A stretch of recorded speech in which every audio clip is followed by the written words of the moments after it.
ప్రభు పేరిట నా ప్రియ ఆత్మీయ కుటుంబ సభ్యులందరికీ ఈ రాత్రికాలపు శుభములను వందనాలను తెలియజేస్తున్నాను. ప్రియులారా, ఒక్కసారి ఊహించండి, ప్రపంచంలో ఉన్న ప్రతి బైబిల్ ఒకే రోజు కాల్చివేయాలని ప్రభుత్వము ఆజ్ఞ ఇస్తే మీరేం చేస్తారు? మీ ఇంట్లో ఉన్న బైబిల్ను దాచిపెడతారా, లేదా అధికారుల చేతికి అప్పగిస్తారా? ఈరోజు మనము చెప్పుకుంటున్న కథ ఊహ కాదు, సినిమా కాదు. ఇది ప్రపంచ చరిత్రలో జరిగిన నిజమైన సంఘటన. ఈ సంఘటనలో వేలాది మంది తమ ప్రాణాలను కోల్పోయారు. వేలాది బైబిల్ ప్రతులు అగ్నికి ఆహుతయ్యాయి. చర్చీలు నేలమట్టమయ్యాయి. కానీ ఒక్క విషయం మాత్రము కాలిపోలేదు: దేవుని వాక్యము. ఎందుకు అనంటే, మన ప్రభువైన యేసుక్రీస్తు ఇలా సెలవిచ్చారు: ఆకాశమును భూమియు గతించును గాని నా మాటలు ఎన్నటికిని గతింపవు అని. మత్తయి సువార్త 24వ అధ్యాయం 35వ వచనములో. ఈరోజు ఆ మాట ఎలా నిజమైందో చరిత్ర పుటలను తెరిచి చూద్దాం.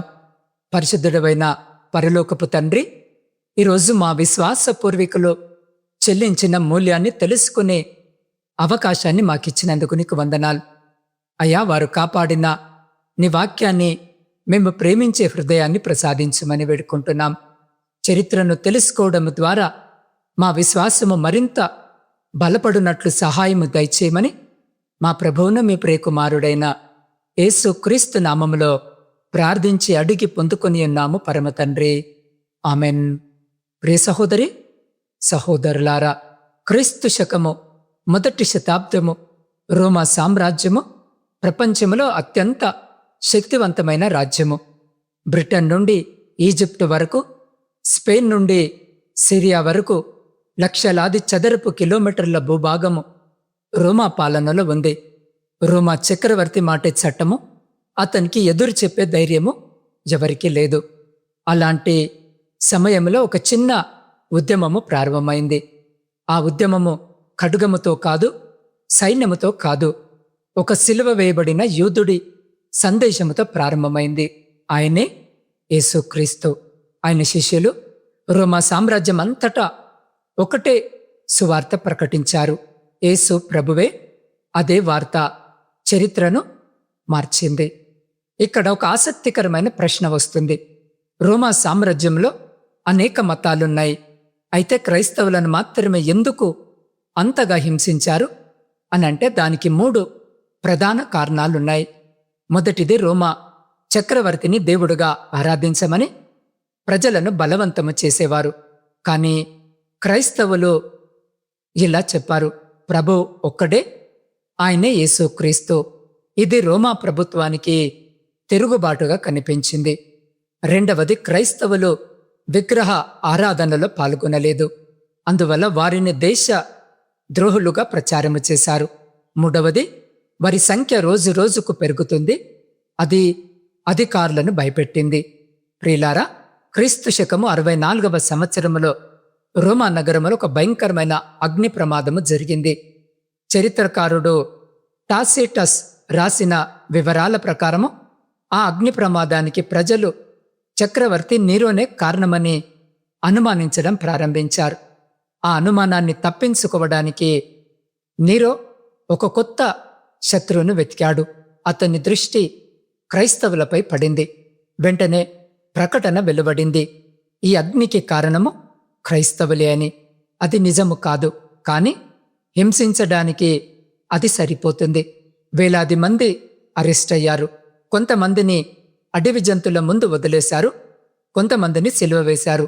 చరిత్ర ప్రకారము కొంతమందిని రాత్రివేళ రాజభవన ఉద్యానవనాల్లో దీపాల్లా కాల్చివేశారు. వారి నేరము ఏమిటి అంటే, వారు యేసుక్రీస్తు ప్రభువును ప్రేమించారు. చాలామంది అనుకుంటారు హింస అంటే కేవలము మనుషులను చంపడమే అని. కానీ రోమా అధికారులు మరో పని కూడా చేశారు. వారు క్రైస్తవుల సమావేశ స్థలాలను వెతికారు.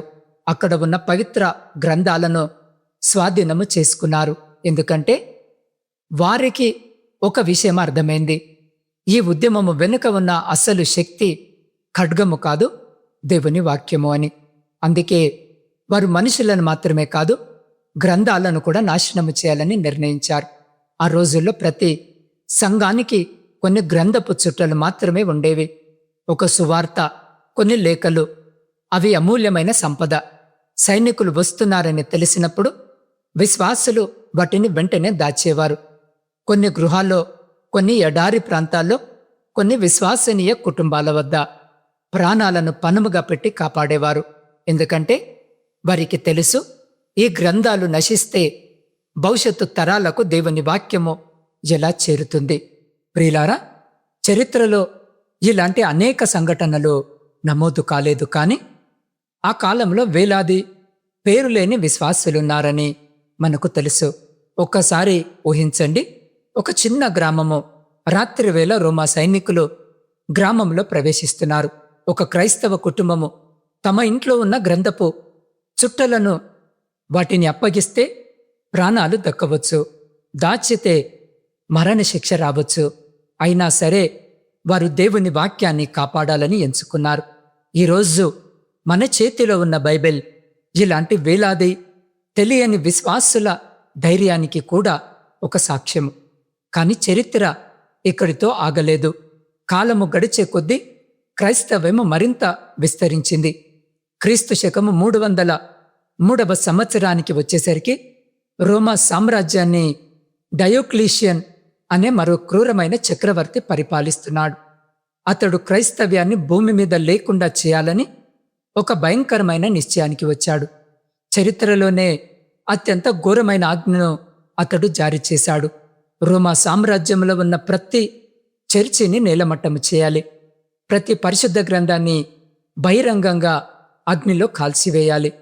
ఎవరైనా బైబిల్ ప్రతులను దాచిపెడితే వారికి అత్యంత క్రూరమైన మరణశిక్ష విధించబడుతుంది. ఆ రోజుల్లో రోమా సైనికులు ఇళ్లను సోదా చేస్తూ దేవుని వాక్యపు చుట్టలను లాక్కొని వీధుల్లో తగలబెడుతుంటే విశ్వాసుల హృదయాలు రక్తసిక్తమయ్యాయి. ఆ భయానక వాతావరణంలో కొందరు భయపడి తమ ప్రాణాలను కాపాడుకోవడానికి దేవుని లేఖనాలను అధికారులకు అప్పగించారు. అలాంటి వారిని చరిత్రలో ట్రడిటోరస్ అని పిలిచేవారు. అంటే వాక్యాన్ని అప్పగించిన ద్రోహులు అనర్థం. కానీ అదే సమయంలో అంతకంటే ఎక్కువ మంది విశ్వాసులు దేవుని వాక్యము కోసము తమ ప్రాణాలను సైతము తృణప్రాయంగా ఎంచారు. ఒక చిన్న కాగితపు ముక్క లేదా తోలు చుట్టపై ఉన్న దేవుని మాటలను కాపాడటానికి తమ శరీరాలను అగ్నికి ఆహుతి చేసుకున్నారు. ఇలాంటి ఒక దయానీయమైన, అదే సమయంలో అత్యంత శక్తివంతమైన నిజ జీవిత సంఘటన చరిత్ర పుటలో నిలిచిపోయింది. ఒక చిన్న పట్టణంలో ఒక వృద్ధ దైవజనుడు మరి అతని చిన్న కుమార్తె ఉండేవారు. వారి వద్ద ఆ కాలపు యోహాను సువార్త ప్రతి ఒకటి మాత్రమే ఉంది. సైనికులు వారింటి తలుపులు బద్దలు కొడుతూ లోపలికి వచ్చారు. మీ దగ్గర ఉన్న పవిత్ర గ్రంథాన్ని మాకు అప్పగిస్తే మీ ప్రాణాలు వదిలేస్తాం, లేదంటే ఈ రాత్రే మీ ఇల్లు మీ సమాధి అవుతుంది అని గర్జించారు. ఆ వృద్ధుడు వణుకుతున్న చేతులతో ఆ లేఖనాన్ని గుండెలకు హత్తుకొని, నా ప్రాణాన్ని తీసుకోండి, కానీ నా రక్షకుడి మాటలను నేను అప్పగించెను అని అన్నాడు. సైనికులు ఆ వృద్ధుడిని, ఆ చిన్నారిని బంధించి ఆ లేఖనముతో సహా వారిని సజీవంగా దహనము చేశారు. వారు కాలి బూడిది అవుతున్నప్పుడు కూడా వారి నోటి నుండి దేవుని స్తుతి గీతాలే వినిపించాయి. వారు చనిపోయారు, కానీ ఆ అగ్నిజ్వాలలో నుండి వారి విశ్వాసము లోకమంతటా వ్యాపించింది.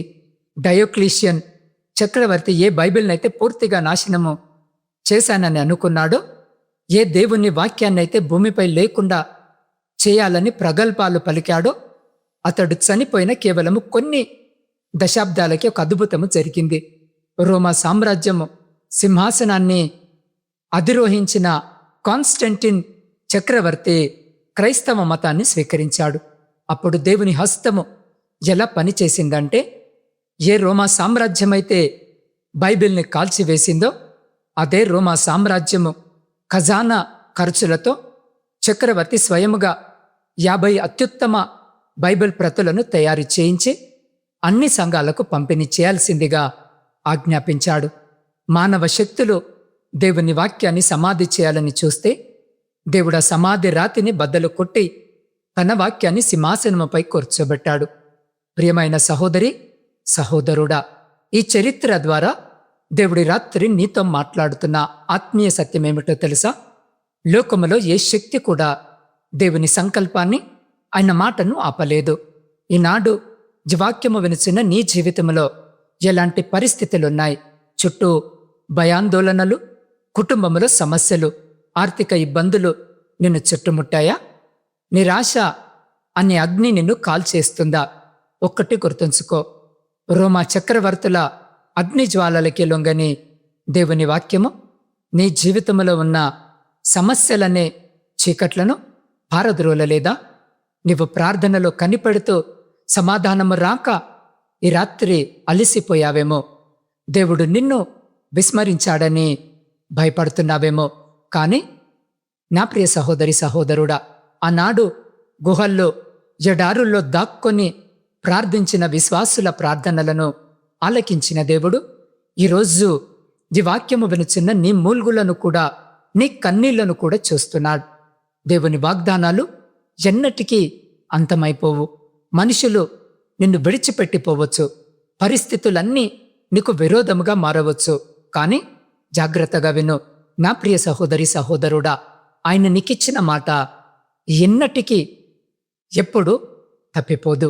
నువ్వు చేయవలసిందల్లా ఆనాటి విశ్వాసుల వలె ఎలాంటి శ్రమ వచ్చినా, ఎలాంటి ఇబ్బంది వచ్చినా, ఎలాంటి కష్టం వచ్చినా దేవుని వాక్యాన్ని హత్తుకొని ఆయనపై సంపూర్ణ విశ్వాసం ఉంచడమే.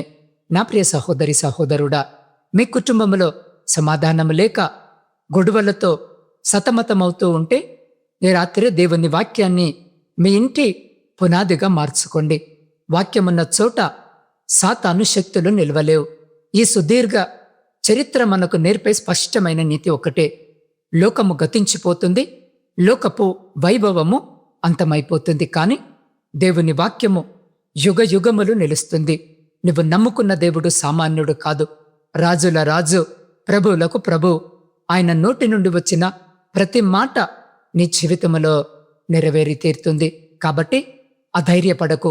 నీ భయాన్ని, ఆందోళనను ఆయన పాదాల చెంత పెట్టి ధైర్యంగా ముందుకు సాగు. కాబట్టి ఈ సమయంలో ఈ వాక్యము వినిచిన మీరు ఏ స్థితిలో ఉన్నా, ఏ పరిస్థితిలో ఉన్నా కళ్ళు మూసుకొని కొన్ని నిమిషాలు నాతో పాటు ప్రార్థనలో ఏకీభవించండి. పరిశుద్ధుడా, ప్రేమ నమ్మకము కలిగిన మా ప్రియ పరలోకపు పరమ తండ్రి, మీ అమితమైన ప్రేమగల నామానికి స్తుతులు, స్తోత్రాలు, వందనాలు. అయా, ఈ రాత్రి వేళ నీ బిడ్డల హృదయాలను మీరు తాకుతున్నందుకే వందనాలు. నా తండ్రి, నాటి రోమా సామ్రాజ్యపు అగ్ని జ్వాలలో కూడా నీ వాక్యాన్ని సజీవంగా నిలిపిన దేవుడవు. ఈరోజు ఈ సందేశాన్ని వింటున్న నీ బిడ్డల జీవితాల్లో ఉన్న శోధనలనే అగ్నిని చల్లార్చమని బ్రతిమలాడుకుంటున్నాం. ప్రభువా, ఎంతోమంది కుటుంబ సమస్యలతో మనశ్శాంతి లేక, ఆర్థిక ఇబ్బందులతో నిరాశలో ఉన్నారు. నా పరిస్థితి ఇంతేనా? నా జీవితంలో అద్భుతము జరగదా? కన్నీరు కారుస్తున్నారు. తండ్రి, దేవుడు ఆలస్యము చేస్తాడు కానీ ఎన్నడూ విస్మరించడు అనే సత్యాన్ని వారు గ్రహించుటకు ఈ రాత్రి బిడ్డలకు సహాయం దయచేయమని వేడుకుంటున్నాం. భయముతో, ఆందోళనతో, ఒంటరితనముతో బాధపడుతున్న ప్రతి బిడ్డకు నీ పరలోక సమాధానాన్ని దయచేయండి. వారి కన్నీళ్లను తుడిచి రేపటి దినాన ఒక గొప్ప సాక్ష్యముగా వారిని నిలబెట్టండి. ఈ రాత్రి నీ బిడ్డలు ప్రశాంతమైన నిద్రను పొందుకునేలా నీ దూతల కావలి దయచేయండి. రేపటి ఉదయము నీ కృపతో వారిని లేపమని యేసు క్రీస్తు సర్వశక్తిగల నామములో ప్రార్థించి స్తుతించి అడిగి పొందుకొని ఉన్నాము పరమ తండ్రి. ఆమెన్. ప్రియమైన దేవుని బిడ్డలారా, ఈ చారిత్రక ఆత్మీయ సందేశము మీ హృదయాన్ని తాకినట్టయితే ఇప్పుడే వీడియోను లైక్ చేయండి. దేవుని వాక్య విలువలను ఇతరులకు తెలియజేయడానికి మీ కుటుంబ సభ్యులకైనా, స్నేహితులకైనా లేదా మీ వాట్సాప్ స్టేటస్లోనైనా తప్పకుండా దీన్ని షేర్ చేయండి. ప్రతిరోజు సాయంత్రం 7 గంటలకు ప్రచురించబడే ఈ అద్భుతమైన ఆత్మీయ ప్రయాణంలో నాతో కలిసి ప్రయాణించడానికి, దేవుని లోతైన మర్మాలను తెలుసుకోవడానికి వెంటనే నా ఛానల్ని సబ్స్క్రైబ్ చేసుకోండి. ప్రియులారా, మీ కుటుంబ ప్రార్థన అవసరాలను, మీరు ఎదుర్కొంటున్న సమస్యలను క్రింద ఉన్న కామెంట్ రూపంలో కానీ, స్క్రీన్ పైన కనిపిస్తున్న నా వాట్సాప్ నంబర్ కానీ తెలియజేయండి. నేను మీకోసము తప్పకుండా ప్రార్థిస్తాను. దేవుడు మిమ్మల్ని, మీ కుటుంబాన్ని సమృద్ధిగా ఆశీర్వదించునుగాక.